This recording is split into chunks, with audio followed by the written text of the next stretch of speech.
Hello! Il y a quelque temps, nous avons posé des questions sur votre santé sexuelle, des questions intimes que vous auriez aimé demander à un médecin, mais que vous n'avez jamais osé faire. Nous avons trouvé un médecin, la docteure Liansu Rasuniri, qui va être notre médecin référent sur 4 épisodes. Nous voulons aussi remercier très chaleureusement Audrey et MWE pour nous avoir aidé à récolter toutes ces questions sur les réseaux sociaux. Nous remercions aussi très chaleureusement Dr Liansu qui nous a donné du temps et surtout beaucoup d'écoute pour répondre à toutes vos questions. Merci à toutes les femmes qui ont posé des questions. Nous vous donnons enfin vos réponses. Bonne écoute!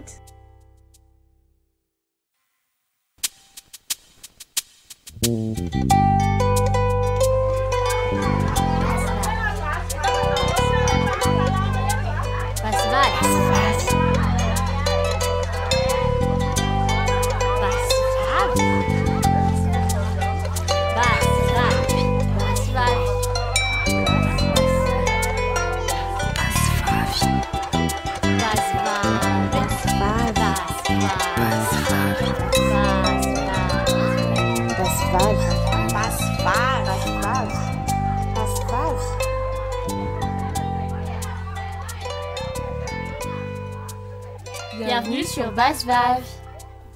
Alors, qu'est-ce que l'endométriose? Et quand est-ce qu'il faut consulter un médecin quand on a des douleurs de règles? Et qu'est-ce qu'il faut dire au docteur s'il nous dit que c'est normal d'avoir mal durant nos règles?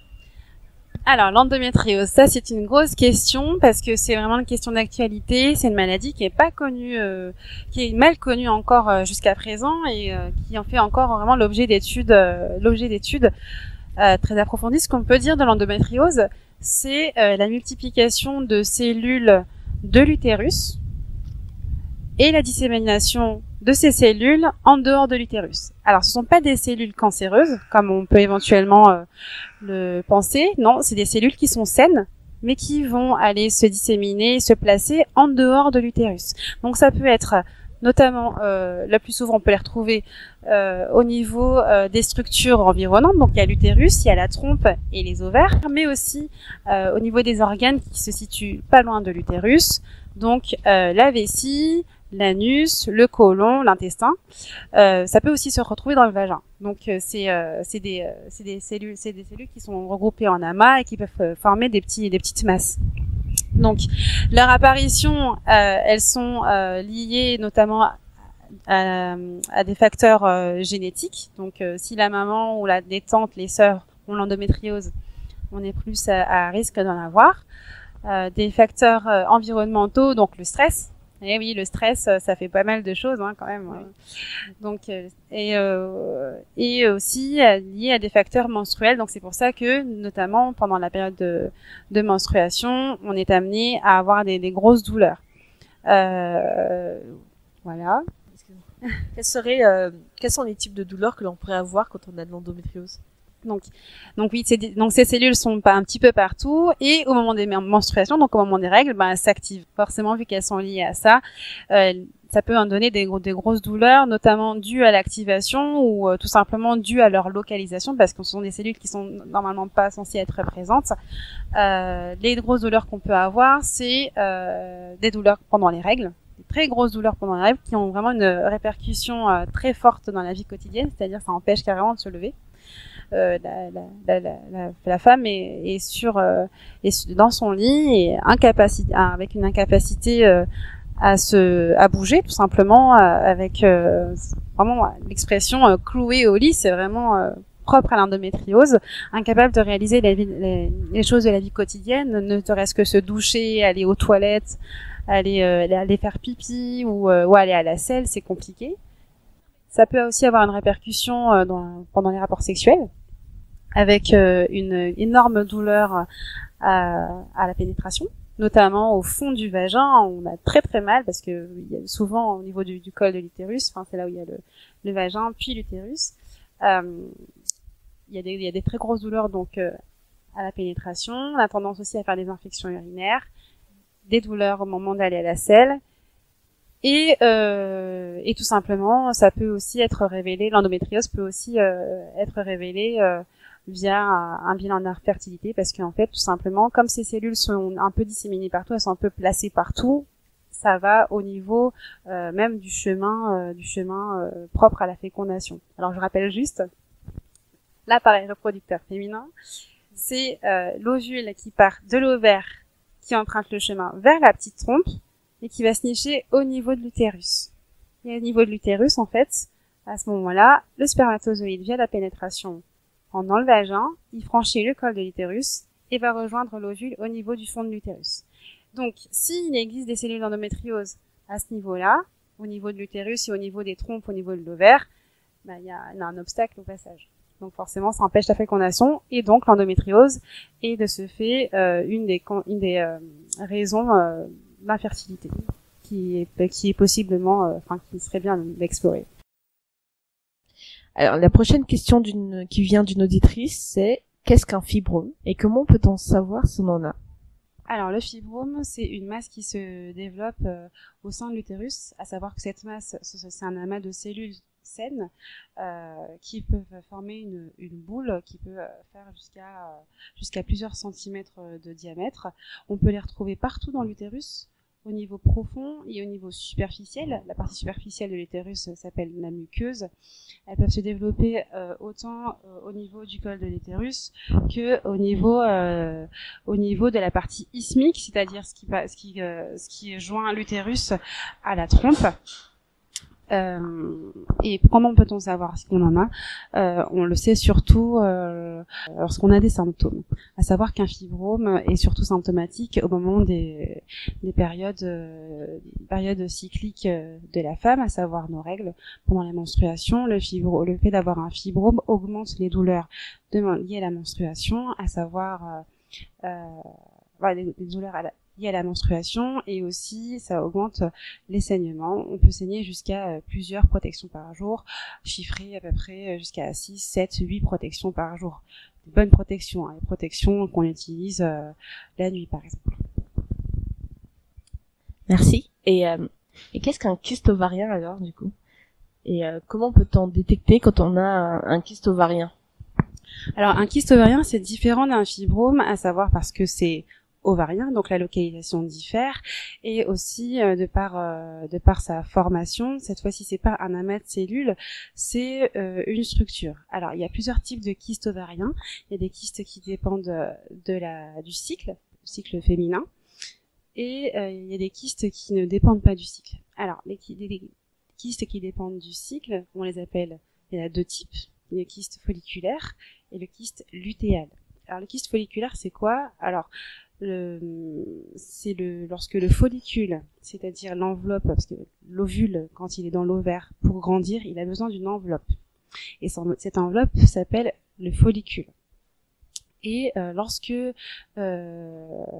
l'ovule grandit, il a besoin du coup d'un petit chaperon qui est donc le follicule, qui l'aide à grandir. Il grandit.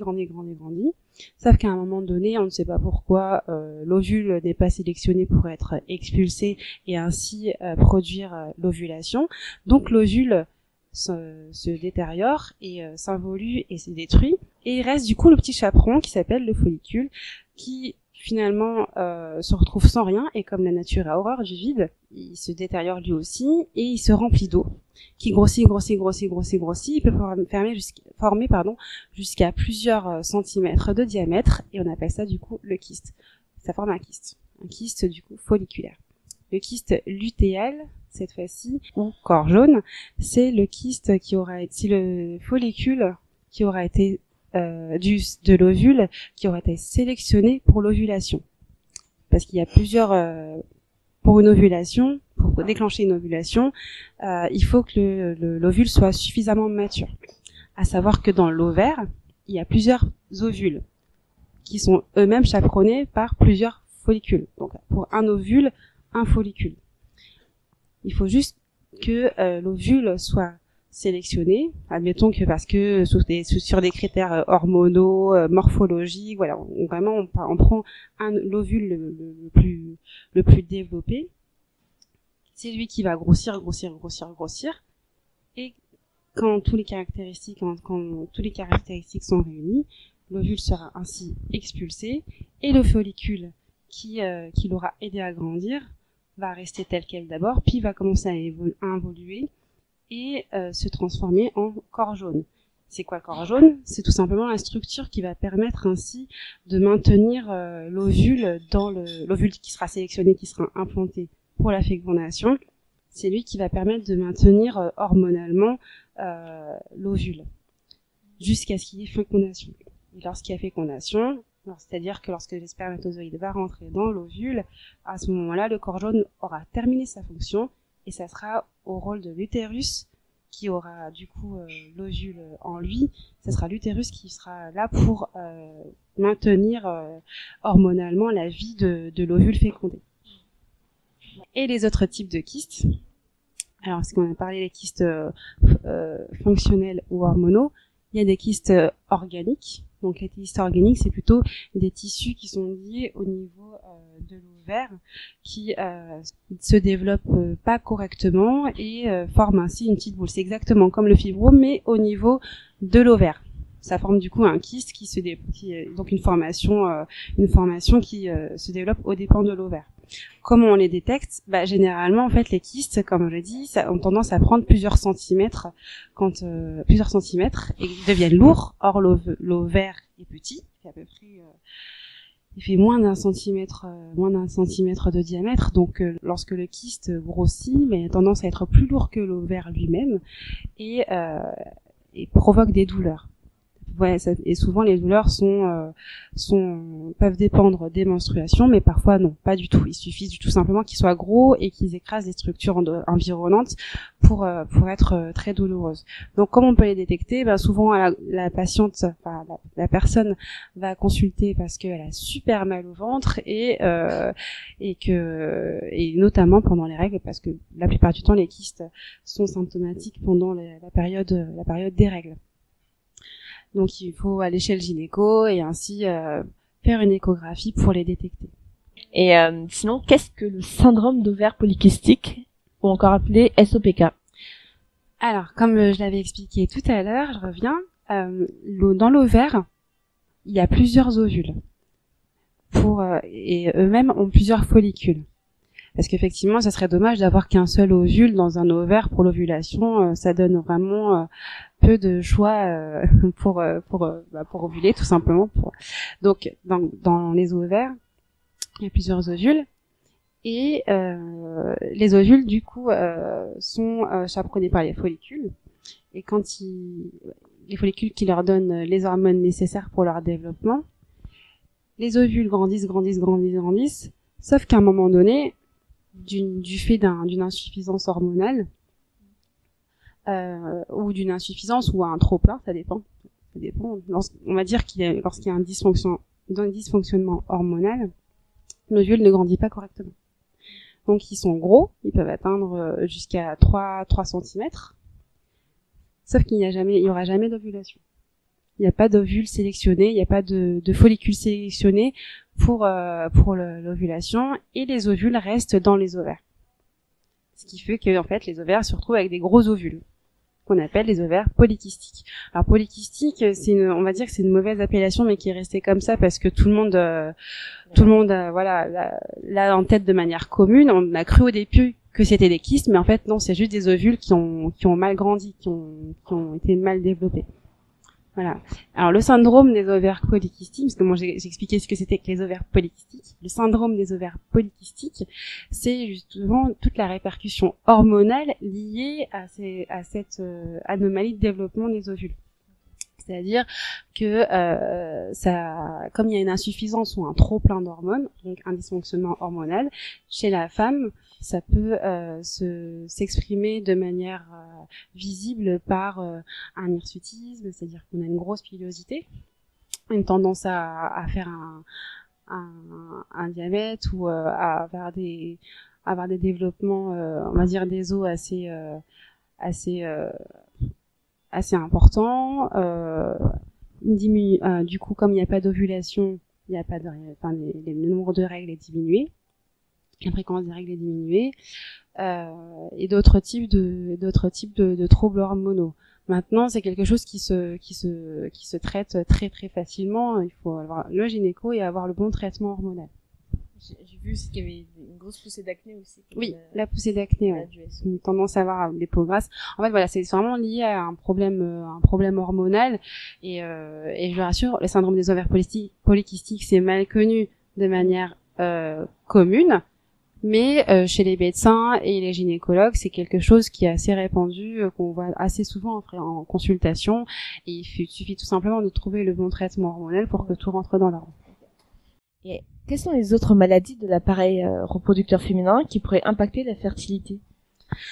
Alors il y a plein d'autres types de maladies qui sont connues, pas très connues. On a parlé de l'endométriose, on a parlé de SOPK parce que c'est finalement les motifs de consultation hormonaux les plus fréquents.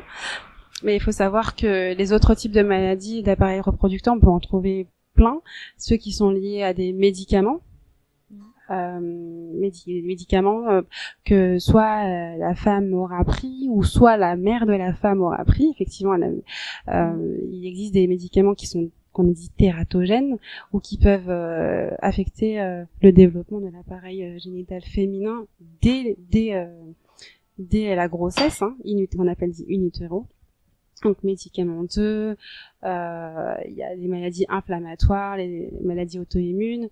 Les maladies infectieuses aussi, parce qu'on a une MST, et les MST peuvent provoquer des problèmes au niveau notamment de l'utérus, une infection aussi des trompes, au niveau de tout l'organe, de tout l'appareil reproducteur féminin. C'est pour ça que c'est important de se protéger. Alors. Tout à fait. Les maladies traumatiques aussi, donc liées au viol, ça se peut. Enfin, c'est certains traumatismes, notamment je pense au viol, mais ça peut aussi arriver c'est très rare quand même les accidents de voiture. Faut vraiment que ça soit très important, mais notamment les causes de traumatiques comme le viol ou comme d'autres peuvent ainsi altérer, enfin détruire l'appareil génital féminin. Les maladies donc auto-immunes, les maladies vasculaires, les maladies, il y a d'autres types de maladies après qui sont beaucoup plus rares. Vraiment, ce qu'on retrouve en consultation, c'est le syndrome des ovaires polykystiques et l'endométriose. Alors, la question suivante est qu'est-ce que la grossesse extra-utérine? Alors, la grossesse extra-utérine, c'est une grossesse qui se développe pas dans l'utérus. C'est pour ça qu'on dit qu'on parle de grossesse extra-utérine. En fait, quand l'ovulation se fait, l'ovule se trouve au niveau de la trompe et attend que le spermatozoïde vienne être fécondé. Quand la fécondation se fait, généralement, l'ovule vient s'implanter au fond de l'utérus. Parfois, ça ne se fait pas. Et donc, après fécondation, l'ovule ne se développe pas donc au fond de l'utérus, mais au niveau de la trompe, grossit, et donne une grossesse extra-utérine. La grossesse extra-utérine se fait dans une trompe qui est assez étroite. La trompe n'a pas de muscle, n'est pas musclée et n'est pas extensible. Donc, il n'y a pas de place suffisante pour une grossesse. Et de ce fait-là, le vrai risque, c'est que la trompe se rompt, en fait, se déchire. Et ça donne des grosses douleurs. Douleurs qu'on retrouve donc dans la grossesse extra-utérine. Comment on reconnaît une grossesse extra-utérine? Généralement, c'est les signes d'une grossesse normale, c'est-à-dire des nausées, des vomissements, le vertige, les seins qui gonflent, le ventre qui peut gonfler également. Donc, tous les signes symptomatiques d'une grossesse. On n'a pas de règles, bien évidemment. Enfin, ça dépend. Il y a des personnes qui peuvent avoir des règles et on peut avoir aussi ce qu'on appelle des métrorragies, c'est-à-dire du sang en dehors des règles habituelles. Donc, c'est pas totalement significatif d'une grossesse, le fait de ne pas avoir de saignement. On peut quand même avoir des petits saignements. Voilà. Mais ce qui est vraiment symptomatique d'une grossesse extra-utérine, c'est une énorme douleur au niveau de l'un des deux côtés de l'abdomen, donc du ventre. Pourquoi? Parce que tout simplement, comme je l'ai dit tout à l'heure, l'ovule ne vient pas s'implanter au fond de l'utérus, mais au niveau de l'une des deux trompes. Les trompes se situent de part et d'autre de l'abdomen, donc du ventre. Donc lorsque la grossesse extra-utérine est suffisamment grosse pour rompre la trompe, pour déchirer la trompe, on a très très mal au niveau de l'une des deux trompes. Donc au niveau notamment pelvien. Donc pelvien, c'est vraiment en dessous du ventre, hein, d'accord ? Donc voilà. Et ça peut provoquer parfois des saignements. D'où lorsque généralement en médecine, lorsqu'une femme a des grosses douleurs au niveau du ventre avec des saignements, c'est une grossesse extra-utérine jusqu'à preuve du contraire et c'est une urgence chirurgicale. Absolument. Donc si jamais il vous arrive d'avoir des grosses douleurs en dehors des règles habituelles, bien sûr, sur l'un des deux côtés, avec des saignements, si vous savez que vous êtes hypothétiquement enceinte, n'hésitez pas à consulter aux urgences gynécologiques. Alors là, c'est ma question. J'ai eu une grossesse extra-utérine et elle a été détectée très tardivement. Donc, comme tu l'as dit, moi j'ai eu mes douleurs, j'ai eu vraiment les douleurs, les métrorragies, vraiment très grosses douleurs. Et à l'hôpital, ils m'ont donné le traitement au méthotrexate et qui n'a pas marché. Donc, j'ai dû être opérée en urgence. Et j'ai dû être opérée en urgence parce que ma trompe commençait à se rompre. Donc je vous épargne le récit de mes douleurs. Et ils m'ont donc retiré une trompe, la trompe gauche. Du coup, j'ai des questions sur ma fertilité. Est-ce que mon seul ovaire avec une trompe va-t-il pondre un ovule 2 fois plus ou uniquement une fois tous les 2 mois? Donc je pars du principe que l'autre ovaire donc ne marche plus parce qu'il n'a plus de trompe.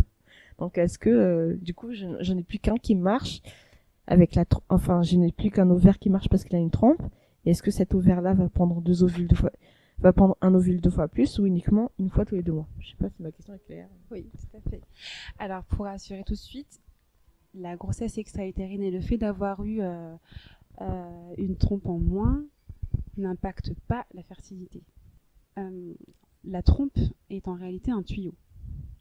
C'est-à-dire que, donc je rappelle, on a l'ovaire, l'ovule part de l'ovaire, va au niveau de la trompe, au niveau isthmique, donc la partie isthmique, c'est ce qui joint l'utérus à la trompe, et vient s'implanter au fond de l'utérus au moment de la fécondation. On enlève une trompe. La trompe constitue en réalité qu'un tuyau. C'est une sorte de toboggan, si vous voulez. Lorsqu'on enlève une trompe, l'ovule est quand même expulsé de l'ovaire, sauf qu'au lieu d'aller dans la trompe qui n'existe plus, va aller dans l'autre trompe, par un mécanisme chimique. Enfin, la nature fait vraiment très bien les choses. C'est-à-dire que l'ovule, lorsqu'il est expulsé, va utiliser l'autre toboggan de l'autre côté pour pouvoir arriver au niveau isthmique, au niveau du lieu où est censé avoir la fécondation.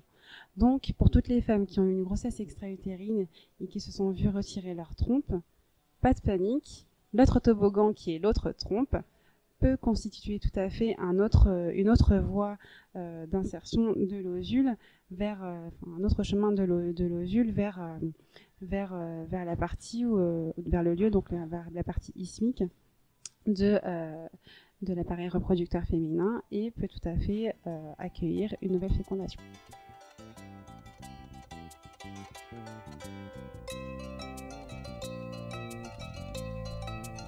J'espère que vous avez apprécié cet épisode. Si votre question n'est pas là, il sera sûrement dans le prochain. Alors ne ratez pas le suivant. À bientôt.